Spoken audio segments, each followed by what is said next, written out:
एक ऊंची पहाड़ी पर एक पुराना खाली घर खड़ा था। लोग उसके बारे में कहानियां सुनाते थे। वे कहते थे कि यहां भूत है।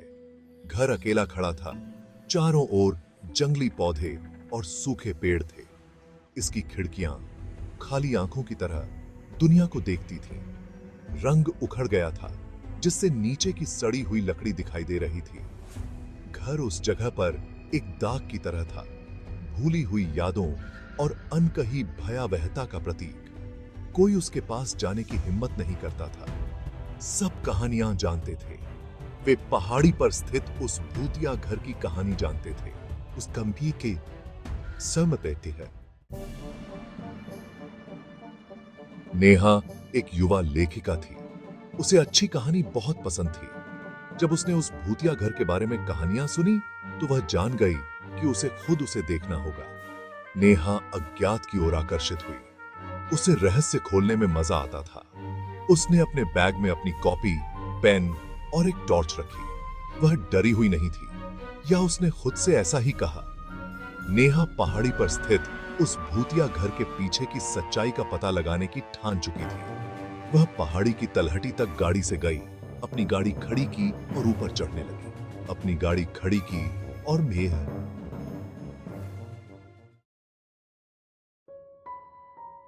पुराने घर में हवा से आवाज आ रही थी। नेहा सावधानी से अंदर गई। हर तरफ धूल जमी हुई थी। हर कोने में मकड़ी के जाले लटके हुए थे। हवा में सड़ांध की गंध भरी हुई थी।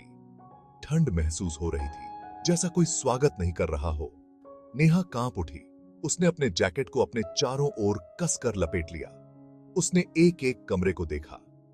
हर कमरा पिछले वाले से ज्यादा खाली, उजाड़ लग रहा था। फिर जो कभी एक स्टडी रूम हुआ करता था, वहां उसे एक दराज मिला, जो आधे से ज्यादा मलबे के ढेर के नीचे छिपा हुआ था। अंदर एक डायरी पड़ी थी। घर के पिछले मालिक रघुवीर की डायरी। उसका नाम कवर पर फीके मकड़ी के जाले जैसे अक्षरों में लिखा हुआ था। नेहा ने डायरी खोली और पढ़ने लगी। रघुवीर की डायरी में प्यार, विश्वासघात और एक टूटे हुए दिल की कहानी दर्ज थी। उन्होंने अपनी प्रेमिका माया और एक दोस्त के बारे में लिखा, जिसने उन्हें धोखा दिया था। डायरी अचानक खत्म हो गई। नेहा के पास जवाब से ज्यादा सवाल छोड़ गई। पढ़ते पढ़ते नेहा को कमरे में किसी की मौजूदगी महसूस हुई। वह अकेली नहीं थी। वह फुसफुसाहट सुन सकती थी, धीमी और स्पष्ट। वे दीवारों से ही आती लग रही थीं। वे रघुवीर की, उनके दुख की, उनके क्रोध की बातें कर रहे थे। नेहा ने फुसफुसाहट को नजरअंदाज करने की कोशिश की, लेकिन वे तेज होती गईं और जोर से। उसके दिल में एक ठंडी दहशत छा गई। उसने डायरी बंद कर दी और कमरे में इधर उधर देखा। उसकी टॉर्च की रोशनी अंधेरे में घबराहट से नाच रही थी। वहां कुछ भी नहीं था, लेकिन फुसफुसाहट बनी रही। भाग 6। फंस गई। नेहा पीछे हटी। उसका दिल उसकी छाती में तेजी से धड़क रहा था। वह मलबे के ढेर पर ठोकर मारकर गिर पड़ी। डायरी उसके हाथ से छूट गई। जैसे ही वह उसके लिए पहुंची, वह आकृति गायब हो गई। नेहा जल्दी से उठी और भागी। उसे घर से बाहर निकलना था। वह अंधेरे कमरों से भागी। उसका डर उसे आगे बढ़ा रहा था, लेकिन घर उसके चारों ओर घूमता और मुड़ता हुआ लग रहा था। जो दरवाजे एक पल पहले खुले थे, अब बंद थे। उसके सामने गलियारे अंतहीन रूप से खींचते हुए प्रतीत हो रहे थे। नेहा फंस गई थी। फुसफुसाहट उसके पीछे पीछे चलती रही, उसे ताना देती रही। उनका लहजा खुश और क्रूर था। वे उसके आतंक में प्रसन्न होते प्रतीत हो रहे थे। भाग 7। एक हताश भागने का प्रयास। नेहा को आखिरकार स्टडी रूम वापस जाने का रास्ता मिल गया। उसने एक खिड़की देखी। अंधेरे में आशा की एक छोटी सी किरण। वह उसकी ओर दौड़ी, अपना सारा भार उसके खिलाफ लगा दिया। पुरानी लकड़ी चरमरा गई और कराह उठी, लेकिन मजबूती से टिकी रही। नेहा ने खिड़की पर लात मारी। हताशा ने उसे ताकत दी। अंत में एक जोरदार दुर्घटना के साथ वह टूट गई। नेहा खिड़की से बाहर निकली, टूटे हुए कांच पर खुद को काटती हुई। उसे परवाह नहीं थी, वह आजाद थी। आजादी। भाग 8। श्राप का खुलासा।